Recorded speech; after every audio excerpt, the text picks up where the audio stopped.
कराची के इलाके अब्दुल्ला गब्बल कोट की मेन शहराए बारिश के बाद 5 फुट गहरा गड्ढा हो गया, जिसकी वजह से आए रोज़ हादसात में इजाफा हो रहा है। मज़ीद जानते हैं हमारे नुमाइंदे बिलाल से।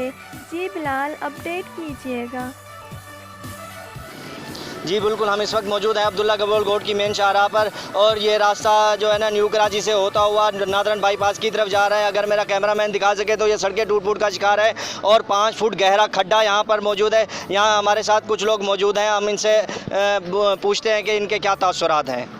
जी बताएं। मेहरबानी भाई साहब, ये जो एक अब्दुल्ला गब्बल कोट का जीता जागता सबूत है जो ये सामने दिखाई दे रहा है, इससे पता चलता है कि यहाँ के एमपीए ने इस गांव में क्या काम किया है। जो लोग उन्हें उम्मीद रखकर वोट दिए थे और खिदमत की थी, अब उनको फंड भी मिल रहे हैं, सारा कुछ मिल रहा है, लेकिन ये सबूत है, दुनिया सारी देख रही है। यहाँ फैमिलियों का 1-2 दिन में हादसा होता है, बच्चे गिरते हैं, बड़ी मुश्किल से लोग इनको निकाल रहे हैं। ये एक सबूत है कि इस गाँव में कितने मुश्किलात हैं, कितने मसाइल हैं, लेकिन काम कुछ भी नहीं हो रहा।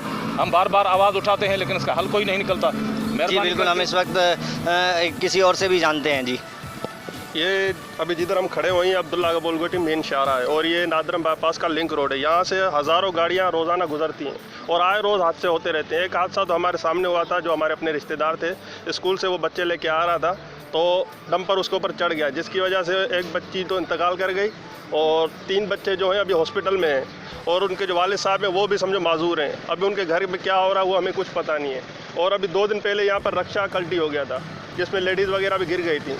तो हम जो है यहाँ के हुक्मरान हैं, जो रबिस्तान है, यहाँ PTI के जो मेंबर हैं और जो भी कौंसलर वगैरह हैं, वो कभी भी इधर नहीं आए और जो भी फंड मिलते हैं वो खुद खा जाते हैं। तो हम हुक्मरान से और ये PTI जी बिल्कुल, इनका कहना था कि यहाँ पे आए रोज़ हादसात हो रहे हैं और यहाँ पर एक बहुत बड़ा हादसा भी हुआ जिसमें एक बच्ची जाँ बाग और उनके 2 भाई और वालिद मोहतरम जो है ना बहुत तकलीफ़ में रहे हैं। उनके घर वालों पे क्या गुजर रही होगी। ऐवानों में बैठ के बहुत सी बातें की जाती हैं, लेकिन यहाँ पे ना कोई MPA ना कोई आया है और हम इन लोगों का कहना था कि हम इनसे कहा जाता है कि भी हमारा जो है ना ये रोड को सेट किया जाए।